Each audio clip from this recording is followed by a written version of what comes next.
Bueno, a mí me tocó, no soy procesalista, así que me tocó la acción declarativa y la acción preventiva y la regulación en el Código Procesal Civil, Comercial y Tributario. Así que bueno, vamos a ver los aspectos procesales de estos dos temas que me han asignado. En realidad lo que me había propuesto era básicamente analizar o mostrar lo que había de nuevo respecto del Código Procesal Civil derogado, por lo menos en lo relativo a estos dos temas, que sería la acción declarativa, que tiene algunas modificaciones respecto a la regulación de Podetti, y además la acción preventiva, que eso sí es una novedad a partir de la incorporación en el Código Civil y Comercial de la Nación de la función preventiva de la responsabilidad civil. Bueno, quizás me parecía importante destacar esta frase que dice que la justicia inflexible es frecuentemente la injusticia más grande. Con el Código Viejo o con el Código Nuevo, me parecía importante que reflexionáramos acerca de la flexibilidad que tendríamos que darle a las normas procesales, y eso bueno, pero no caerme yo. Eso se manifiesta por lo menos en estas dos instituciones que me han asignado, la acción declarativa y la acción preventiva. Como una cuestión metodológica para entender dónde están ubicados los dos, el artículo 3, que es el que me han asignado a mí, la estructura del Código Procesal Civil, Comercial y Tributario de Mendoza, parte del el libro primero, disposiciones generales. Ahí ubicamos el título 1 del orden de prelación de las leyes y del órgano jurisdiccional, capítulo 1, normas generales, capítulo 2, competencia, pretensiones y acciones especiales. Ahí estaría ubicado las dos acciones que vamos a ver en esta parte del módulo. Bueno, fíjense, ha sido una de las ideas rectoras de la reforma en la cuestión de la rapidez de la justicia. Entonces, bueno, ahí me parecía importante que viéramos eso a propósito de lo que ha dicho este autor, que dice: una cualidad de la justicia es hacerla pronto y sin dilaciones, hacerla esperar es, en definitiva, injusticia. Bueno, justamente ese ha sido uno de los motores de la reforma del Código Procesal Civil en nuestra provincia. Tutela preventiva y su relación con la acción declarativa y la acción de tutela preventiva.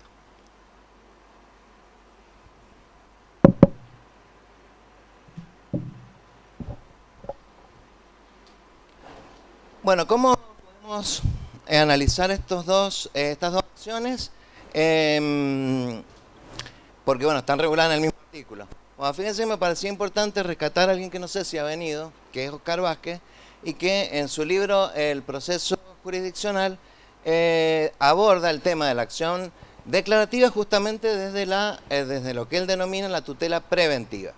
Entonces me parecía importante mencionarlo, Oscar, que es uno de los, por lo menos, procesalistas mendocinos que tiene mayores méritos académicos. Entonces me parecía importante por lo menos mencionarlo, y además me había servido para tratar de enfocar desde la tutela preventiva, la acción declarativa y la acción de tutela preventiva.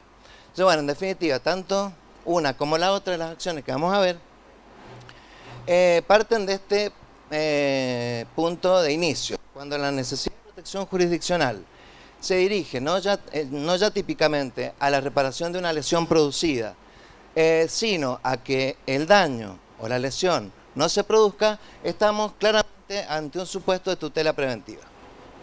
Bueno, esto en definitiva termina consagrando el derecho a la tutela judicial efectiva, que está regulada, como todos sabemos, entre otras normas internacionales, en los artículos 8 y 25 de la Convención Americana de los Derechos del Hombre.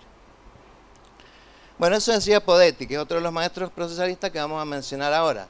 El interés procesal que justifica y es presupuesto del proceso definitivo o de la acción en sentido clásico es la circunstancia de no ser posible el logro o satisfacción del mismo sin intervención de la justicia, sea por desconocimiento del derecho por el otro sujeto de la relación sustancial, por su omisión en realizar el acto debido o porque la naturaleza misma del derecho así lo exige. Bueno, pasamos a la acción declarativa. Está regulada a partir de la regulación que ya teníamos en el Código Procesal en el artículo 3, Bueno, el artículo 3 dice en la primera parte, igual que en el código de Podetti, es decir, acá no ha habido ninguna modificación respecto de este primer párrafo. La novedad estaría dada por el segundo párrafo que se incorpora. Bueno, fíjense, todos sabemos que el artículo 3 ya decía que el Poder Judicial interviene, aún sin la existencia y lesión actual, para declarar la norma concreta aplicable en el caso planteado, siempre que el peticionante demuestre o ostente un interés legítimo. Así que esa primera parte del artículo se dejó igual como estaba en el código derogado. La novedad aparece en esta segunda parte que desarrolla el tema del interés. Entonces dice, el interés del demandante puede consistir en la simple declaración de existencia o inexistencia de un derecho, aun cuando éste no haya sido violado o desconocido, o de una relación jurídica, o de la autenticidad o la falsedad de un documento. Bueno, ahí tendríamos algunas modificaciones o innovaciones respecto del artículo anterior. Y lo último, que también parece una novedad, dice que también podrá reclamarse el dictado de una sentencia condicional o de futuro. Bueno, eso lo vamos a mencionar enseguida. Bueno, ahí teníamos el artículo viejo del Código Derogado, igual que como vimos recién, como la primera parte del artículo 3, apartado 1, del Código Procesal Civil, Comercial y Tributario. Se respetó entonces la redacción del primer párrafo, y bueno, también se respeta el mismo principio que regía la acción declarativa, que era el principio de subsidiariedad. Yo puedo recurrir a la acción declarativa en la medida en que no tenga otra acción disponible para mi pretensión. Por lo demás, siempre cuando estudiamos la acción declarativa, siempre teníamos esa advertencia que la acción declarativa debe tener un contenido, debe tener carácter no puede tener carácter simplemente consultivo, sino que siempre tenemos que estar frente a la existencia o la configuración de un caso judicial respecto del cual exigimos el pronunciamiento de la justicia.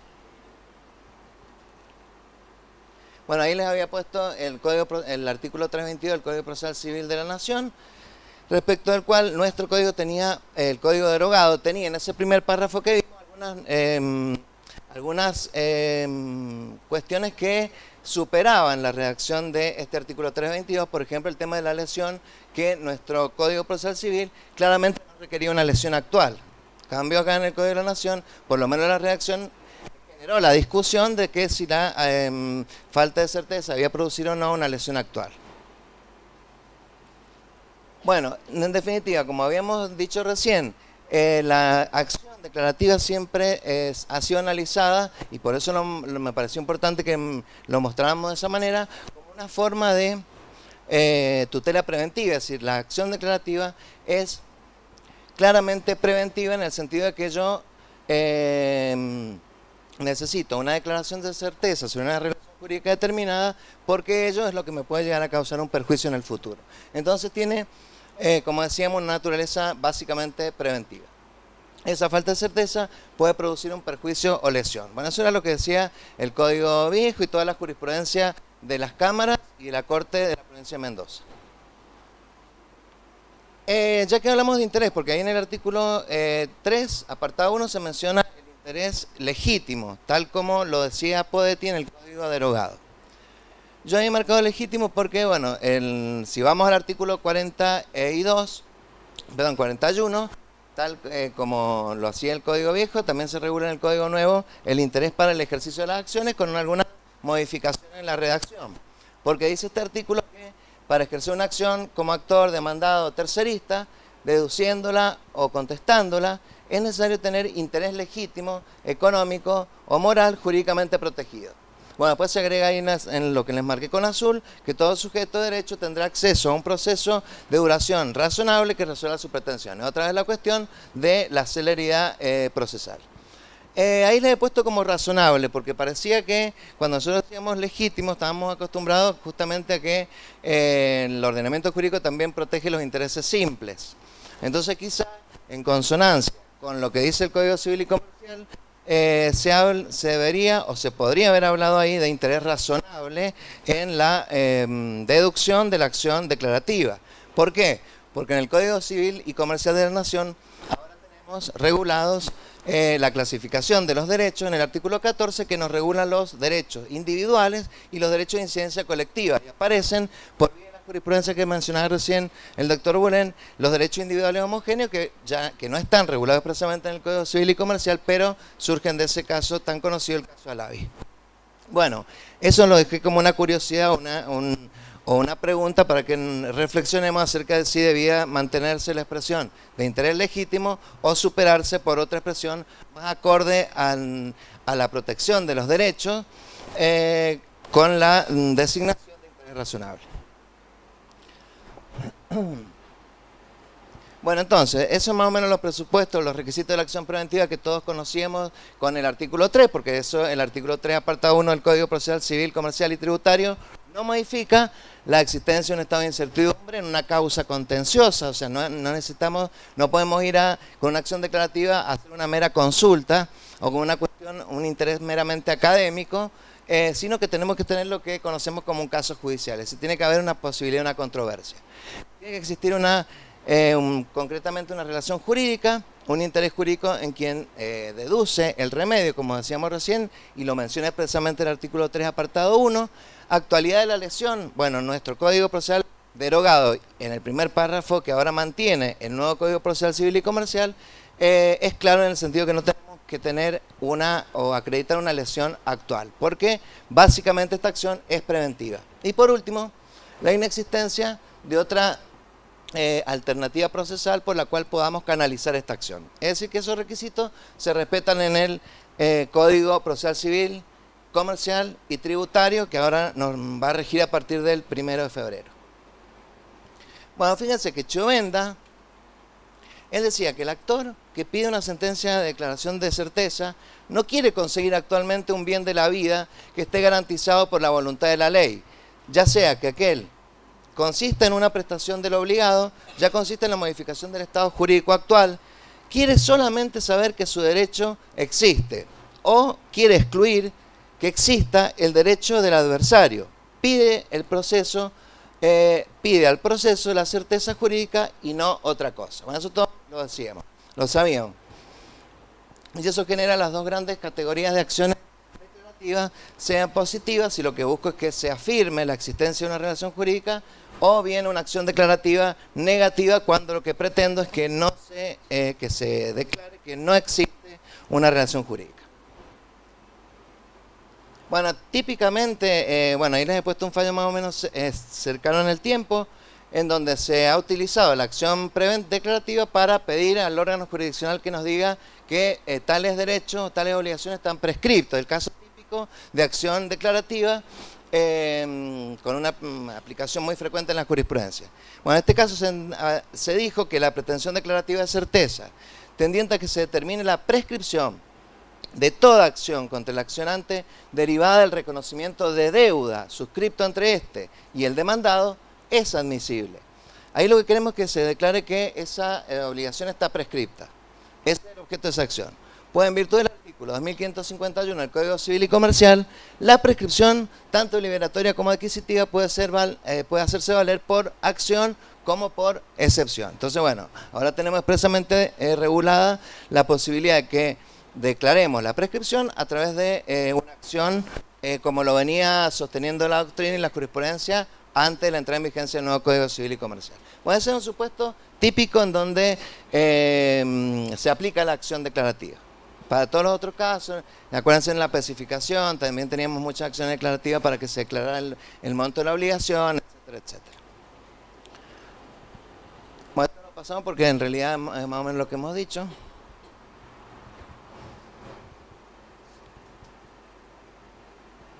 Bueno, algunos problemas de la acción declarativa que se presentaban antes y que pueden llegar a presentarse en la actualidad. Los problemas son los mismos. Es decir, primero, ¿qué tipo de proceso que le vamos a aplicar a la acción preventiva?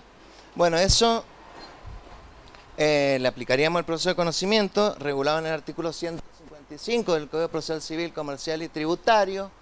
Posibilidad de acumulación, eso se discutía en la jurisprudencia anterior con el Código Viejo, si podíamos acumular una acción a una acción declarativa, y por lo menos la opinión mayoritaria entendía que podíamos acumular en la medida en que la pretensión que queríamos acumular fuera también de la misma naturaleza, así que fuera también declarativa.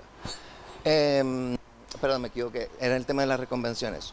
Que podíamos reconvenir siempre que la pretensión del demandado fuera también declarativa. La posibilidad de acumulación, el tema ahí era si podíamos acumular una pretensión de condena a esta acción declarativa. Entonces, bueno, ahí la doctrina y la jurisprudencia hablaba de la condena condicional, es decir, condicionaba la condena, la acción declarativa de condena a esta acción declarativa. Y por último, los efectos de la sentencia, que sabemos que el efecto de esa sentencia declarativa se limita a la declaración de certeza que hemos requerido al órgano jurisdiccional. Así que nos va a decir si la relación jurídica existe o no existe. Bueno, y con la acción de inconstitucionalidad sabemos que hay una relación de género-especie, tal como pasaba en el Código derogado, en el Código Civil y Comercial, Código Procesal Civil, Comercial y Tributario. También tenemos la misma relación. Tenemos regulada la acción declarativa en el artículo 3, apartado 1, y la acción de inconstitucionalidad en el artículo 227. Entonces, bueno, eso es lo que destacaba la jurisprudencia de la Corte de la Provincia, que había una relación de género-especie entre la acción declarativa y la acción de inconstitucionalidad, que era una especie de acción declarativa. Bueno, vamos a lo que ahí les había puesto un caso que donde se trata un poco el carácter de la acción declarativa. Se destaca la cuestión de la naturaleza esencialmente preventiva de la acción declarativa y la diferencia de la acción de inconstitucionalidad. Como novedad habíamos dicho que teníamos el agregado del segundo párrafo del Código Procesal Civil, Comercial y Tributario, en donde se desarrolla cuál puede ser el interés que tiene quien pretende una sentencia declarativa. Ahí marqué al final, también podrá reclamarse el dictado de una sentencia condicional o de futuro, porque eso de alguna manera es novedoso respecto al Código derogado, que no teníamos este párrafo. Bueno, ahí tenemos una aplicación concreta en el artículo 237, en materia de desalojo, que también lo teníamos en el 399 bis del Código derogado. Entonces, en este caso, condena anticipada. La demanda de desalojo, dice el Código, podrá interponerse antes del vencimiento del plazo convenido para la restitución del bien o el vencimiento del plazo legal de la locación. Es decir que ese era un supuesto en donde teníamos una condena de futuro y que se lo ha relacionado con la acción declarativa. Esto tampoco era nada nuevo, porque también estaba en la jurisprudencia desde hacía muchos años, que bueno, justamente se decía que bajo la denominación de condena de futuro se regula una especial institución cuyo objeto consiste en obtener una declaración de certeza positiva respecto del cumplimiento de una prestación futura y cierta, para acompañar a dicha declaración al momento de que la obligación futura sea exigible. Es decir, que eso tampoco era nada novedoso, pero ahora lo tenemos plasmado expresamente como norma genérica en el artículo 3, apartado primero. ¿Cómo interpretar la acción declarativa? Esto me parecía importante porque al principio hablamos de la flexibilización de las formas procesales y del proceso. Bueno, me parecía importante lo que dicen los autores a nivel nacional. Primero, la interpretación del instituto de la acción preventiva tiene que ser amplia, pues, como hemos destacado, tiene una naturaleza esencialmente preventiva. Si existe otro medio procesal para solucionar el caso, aquel debe ser eficaz a los fines de poner término en forma inmediata a esa situación de incerteza. En tercer lugar, en caso de duda, habrá de estarse a la procedencia de la acción. Entonces le damos el protagonismo que tiene esta acción declarativa. Y por último, hay que evaluar en cada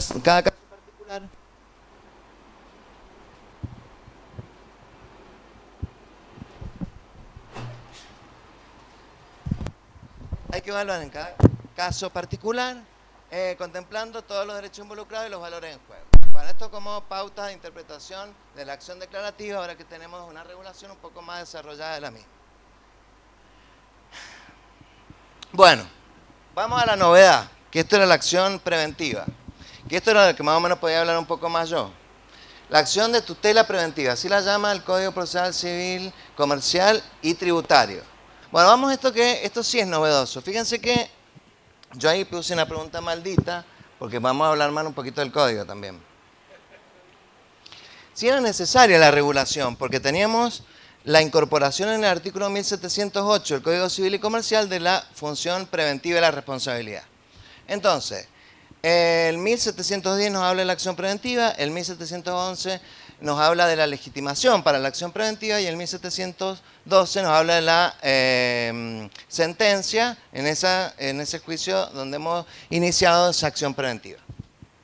Entonces, vamos a ver qué dice el Código Procesal Civil, Comercial y Tributario respecto a la acción de tutela preventiva, porque no la llama como el Código Civil, la llama acción de tutela preventiva. Dice, quien ostente un interés razonable en la prevención. Lo que decíamos recién del interés razonable, ahora sí aparece en este artículo. De un daño. Estará legitimado para deducir la acción preventiva prevista por las normas de fondo. Es decir, que indudablemente se está refiriendo al artículo 1710 del Código Civil y Comercial de la Nación. Ofreciendo toda la prueba sobre la previsibilidad del daño, la continuación o agravamiento. Ahí está claramente refiriéndose al artículo 1710 del Código Civil y Comercial. Será juez competente el del lugar donde el daño haya de producirse. Bueno, nos preguntamos ahí si era necesaria la incorporación, porque sabemos que la tutela inhibitoria, la tutela preventiva, siempre la estudiamos desde el derecho a la responsabilidad civil como una acción sustancial, es decir, que los requisitos están en el derecho de fondo. Como dice puntualmente el artículo, dice la acción regulada por las normas de fondo. Todos decíamos que podíamos plantear una acción preventiva a través de un amparo, de una habeas data, de una medida anticipatoria, de una medida cautelar o bien de una medida autosatisfactiva. Es decir, esas son las formas procesales por las que podíamos encauzar una pretensión preventiva. Entonces, de ahí que nos preguntamos si era necesaria la regulación en el Código Procesal Civil, Comercial y Tributario. El Código Civil y Comercial de la Nación nos da los requisitos de la acción preventiva. Fíjense que este artículo dice que la acción preventiva procede cuando una acción u omisión antijurídica hace previsible la producción de un daño, su continuación o agravamiento y que no es exigible la concurrencia de un factor de atribución. Bueno, eso serían los requisitos que nos dice el Código Civil y Comercial de la Nación y que son los que están referidos por el propio artículo 3, apartado 2, cuando dice la acción prevista por las normas de fondo. ¿Qué pretensión es esta acción preventiva que regula el Código Civil? Es una pretensión declarativa, porque también quiero que se determine el derecho aplicable al caso, pero también es una acción declarativa de condena, porque el juez va a ordenar hacer, no hacer o dar algo como consecuencia de esa pretensión declarativa de condena. Bueno, eso lo dice Peirano, después lo ven ustedes porque se me va a alargar mucho.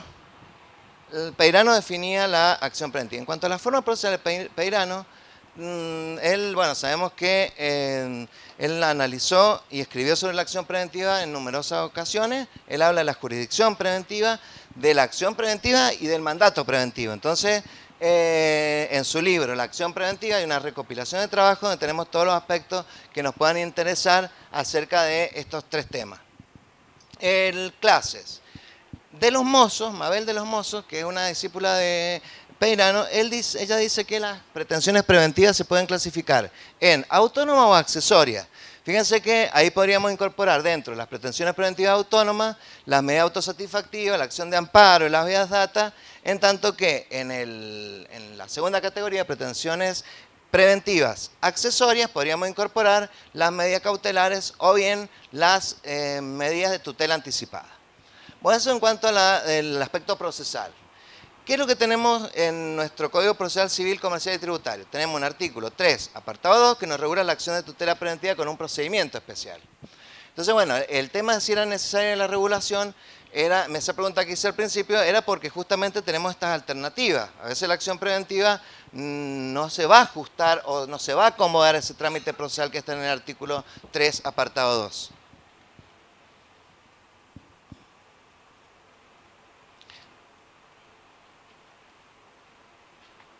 La legitimación también está mencionada en el artículo 3, apartado 2, cuando dice que puede plantear la acción preventiva quien tenga un interés razonable en la prevención. Eso está establecido en el artículo 1712 del Código Civil y Comercial de la Nación, siguiendo las conclusiones de la Jornada Nacional de Derecho Civil de Tucumán, que propiciaron justamente esta fórmula. Yo a veces puedo querer prevenir en materia de derechos individuales, en derechos de incidencia colectiva o bien en materia de derechos individuales homogéneos. Entonces, por eso necesitamos una forma elástica, una fórmula elástica que permita iniciar la acción preventiva que justifique un interés en orden al derecho que se quiere proteger. Entonces, la fórmula interés razonable responde a esta necesidad de que ajustemos la legitimación en función del derecho protegido. Los requisitos de fondo, porque el Código Procesal Civil, Comercial y Tributario remite a las normas de fondo. Entonces ahí tenemos los tres requisitos. Amenaza de daño, antijuricidad, podemos discutir si es formal o material, y la relación de causalidad entre la acción o omisión antijurídica y esa amenaza de daño, la continuación o el agravamiento del daño. No es exigible un factor de atribución. Ahí fíjense que he puesto a Mabel de los Mozos, que ella dice que basta de los Santos. Dice que no se exige prueba, es decir, que la acción preventiva puede ser urgente o puede no ser urgente. Entonces, no se exige prueba de un daño inminente. Necesitamos que el daño sea de producción inmediata. Basta la amenaza de un daño futuro. Por ello, la acción preventiva puede o no ser urgente. Entonces, bueno, por eso es que no sabemos si tiene que ser canalizada siempre a través del artículo 3, apartado 2. Esto se dijo en las segunda jornada marplatense de responsabilidad civil y segura en el año 2012, cuando recién teníamos el proyecto de Código Civil y Comercial de la Nación. Ahí se dijo que esta acción preventiva será operativa a través de las herramientas procesales disponibles, que resulten más adecuadas. Entonces ahí teníamos la acción de amparo, las medidas cautelares, etcétera, etcétera. Al final dice, sin perjuicio de la legislación procesal provincial que se dicte al efecto. Es decir que también estaría habilitándose la posibilidad que establezcamos un procedimiento. Por eso no he dicho que en la regulación del Código Procesal Civil, Comercial y Tributario esté mal. ¿Sí? ¿Cuál es el trámite? Bueno, ahí está el trámite. Primero, el juez tiene que, cuando le llamamos la pretensión preventiva, el juez va a meritar sumariamente la petición y resolverá si la admite o la rechaza, por un auto que será apelable. Así que primero el juez se pronuncia y esa decisión va a ser apelable. Segundo, en caso de ser admitida, puede que conozcamos o que no conozcamos al legitimado pasivo. Si lo conocemos, bueno, ahí vamos a tener que darle traslado por 3 días. Quien al evacuar ese traslado debe ofrecer toda la prueba. Toda la prueba tiene que rendirse en una audiencia dentro de los 3 días. Y bueno, y si no conociéramos al legitimado pasivo, el juez directamente se pronuncia sobre las pruebas en el plazo de 3 días. Tiene que rendirse en el plazo de 3 días. Rendida la prueba, cualquiera de las dos situaciones anteriores, el A o el B, se llama auto para sentencia, que tiene que salir la resolución en 3 días y será apelable también en 3 días por quien ostente un interés legítimo. Ese es más o menos el esquema procesal. Después dice que en el caso del inciso B, la sentencia se publicará, bueno, será publicada porque ahí no conocemos el legitimado pasivo. En situaciones de suma urgencia, entonces fíjense acá la regulación como que venía teniendo un procedimiento particular, ahora parecería que yo le puedo pedir al juez en situaciones de suma urgencia y de gravedad manifiesta, podría pedirle que me dé la medida ya. Entonces ahí se habilita la posibilidad de que el juez ordene inmediatamente las medidas necesarias para evitar el daño. Así que ahí no tendríamos traslado a la contraria. Después, la revocación de tales medidas podrá ser solicitada por quien acredite interés legítimo. ¿Sí? Bueno, esa es la regulación. Yo acá en un genial esquema les hice el trámite procesal. Acción preventiva. Primero el juez se pronuncia, sí o no, si es admisible o no. Esa resolución es apelable. Después, si conocemos o no conocemos el legitimado pasivo. Si lo conocemos, le damos traslado y tiene que producirse la prueba en esa audiencia dentro de los 3 días, etc. Si no es conocido el legitimado pasivo, ahí tiene que pronunciarse el juez directamente sobre la prueba y producirla dentro del plazo de 3 días. Rendida la prueba, se dicta sentencia en el plazo de 3 días. Y en el plazo de 3 días también es apelable.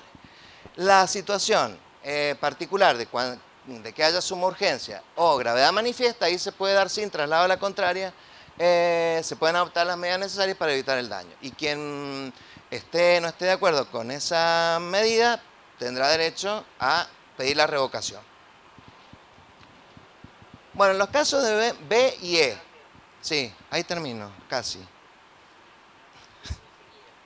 Ah, no, 2 minutos más, 5. Bueno. B y C, el juez deberá exigir contracautela. Si vamos al B y al C, vamos a ver que es cuando el B y E cuando se da sin traslado. Y en el B, si se desconoce el legitimado pasivo. En esos dos casos, el juez podría pedir una contracautela. La resolución que se dicte será apelable en el plazo de 3 días en forma abreviada y sin efecto suspensivo. Nosotros tuvimos una reunión a algunos camaristas de la provincia con la comisión.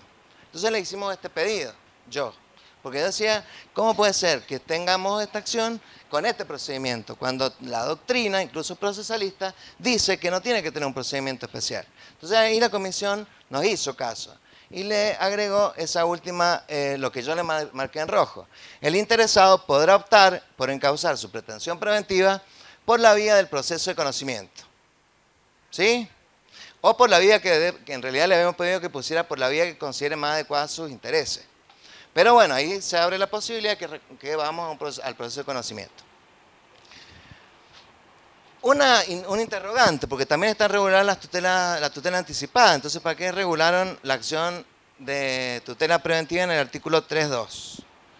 Bueno, acá, si no les dejo el artículo para que lo vean ustedes, pero no les copié todo, tiene 4 párrafos, pero fíjense que dice que el tribunal podrá adoptar las medidas provisionales anticipativas que juzgue adecuadas, así que son las medidas de tutela anticipada, que tienen una similitud con la acción preventiva del artículo 3.2. La sentencia, fíjense que esto simplemente mencionamos lo que me parece relevante, porque el Código Civil y Comercial dice que la medida preventiva o la sentencia que admite la acción preventiva debe disponer a pedido de parte o de oficio. Es decir, que acá se reconoce la posibilidad de que el juez de oficio dicte una medida de prevención. Eso no está expresamente dicho, no está dicho en el artículo 3, apartado segundo. Entonces, vamos a tener sentencias preventivas a pedido de parte o de oficio. Entonces vamos a tener el mandato preventivo cuando es de oficio, la pretensión preventiva que tiene reconocimiento en la sentencia cuando es a pedido de parte. Y esta es NUPI, que está mirando ahí. Bueno, mayores poderes del juez sí, porque acá obviamente flexibilizamos la congruencia cuando lo hacemos de oficio y también medio que ahí nos metemos en una cuestión que era hasta ahora materia del exclusivo resorte de las partes a través del principio dispositivo. Y el artículo 46, cuando habla de las facultades oficiosas, fíjense que eso lo podemos vincular con esto que nos dice el Código Civil y Comercial. Facultades de los jueces, cuando aplique facultades otorgadas por leyes de fondo, como utilizar criterios de utilidad, de equidad, actuación oficiosa. Ahí aparece la posibilidad de que enganchemos el 1713 con el 46. Ahí fíjense. El juez debe actuar respetando el derecho de defensa y el debido proceso. ¿Sí? Ahí están mencionadas las facultades, actuación oficiosa. Bueno, ahí les he puesto 2 casos de recientes, donde se admitió y no se admitió. Importante, fíjense que el tema de la sentencia que pueda hacerse efectiva. Porque uno de los problemas es que nosotros podemos disponer medidas de prevención oficiosamente, pero tendríamos que ver cómo se va a hacer para que se implemente y se cumpla, es decir, para que sea efectiva. Bueno, en este caso, en un niño que va a cruzar la calle, fallece porque se electrocuta con un cable que estaba conectado clandestinamente, el niñito pisa un charco de agua y se electrocuta. Entonces, obviamente, hay una pretensión resarcitoria, pero se dispone de oficio una medida de prevención. Ahora habilitada por el artículo 1713. Bueno, entonces fíjense, ¿cómo le implementamos? Porque esto lo dijo la Cámara. Entonces, la Cámara dice, corresponde encomendar al señor juez de primer grado, a los fines de prevenir que el daño se repita, la realización de una inspección judicial en el lugar del hecho y ante la subsistencia de la situación fáctica de autos, ordene a la demandada la realización de tareas tendientes a evitar que los vecinos del lugar tengan acceso a cables pelados de los cuales engancharse. Para ello deberá establecer un plazo razonable para que la accionada presente un modo de solucionar la cuestión, todo bajo apercibimiento de ejecución por un tercero a costa de la accionada. Entonces, fíjense, ese fallo es un ejemplo para que tengamos en cuenta sobre cómo lograr la ejecución efectiva de ese mandato preventivo. Entonces, bueno, lo tenemos en cuenta. Cuando vamos a disponer una medida de oficio, digamos, establezcamos los pasos a seguir para que se pueda cumplir. Bueno, las conclusiones las sacan ustedes, yo se las puse ahí. Reflexiones finales, Angélica. Primero, bueno, un código procesal que nos guste o no nos guste, lo tenemos que aplicar. Entonces, bueno, un poco cada uno de nosotros solo será justo en la medida en que haga lo que le corresponda. Entonces tenemos que poner todos de nuestra parte algo para que el Código Procesal Civil, Comercial y Tributario se efectivice, se ponga en práctica exitosamente, porque si no estamos fracasando todos. Por último, en tiempo de cambio, quienes estén abiertos al aprendizaje se adueñarán del futuro, mientras que aquellos que creen saberlo todo estarán bien equipados para un mundo que ya no existe. Bueno, esto que nos sirva como aliento, porque la capacitación es obligatoria. Así que bueno, muchas gracias.